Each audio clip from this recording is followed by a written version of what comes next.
In this tutorial, we'll review the steps for conducting a chi-square test of independence and a test of homogeneity in SPSS.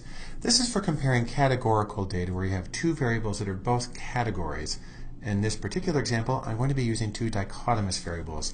I've created a fictional data set which lists people as being either male or female. I have 20 of each, and I have 20 men. The zeros are men. If I click on this, you can see that they are male. And I have 20 women, and I also have whether people are registered for a particular psychology class, where 0 is no and 1 is yes. And what I'm going to do is going to see, for instance, if women are more likely to have registered for this class than are men. In order to do this, I go to Analyze, to Descriptive Statistics, to Crosstabs for cross-tabulations or tables of data. And what I'm going to do is I'm going to put the person's gender as making the separate rows.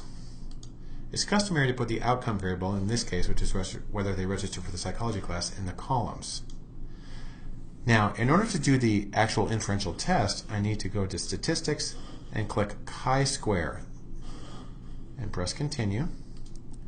Also, it can be really helpful, especially if you have uneven sample sizes, to go to Cells and to get row percentages, which I'll explain momentarily.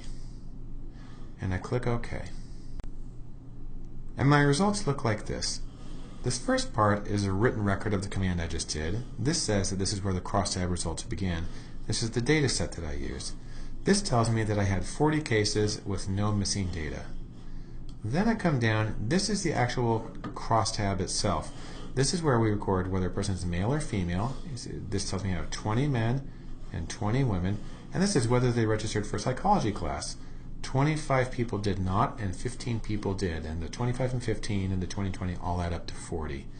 What I can tell from this is that of the 20 women, 9 registered for the class, whereas for the 20 men, 6 registered for the class.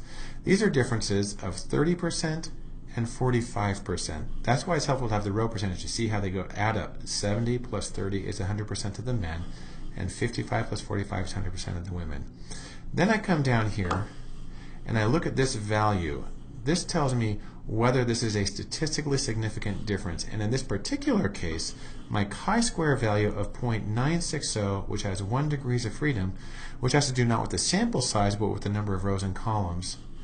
The p-value, the asymptotically significant value, two-sided, of 0.327 is not statistically significant.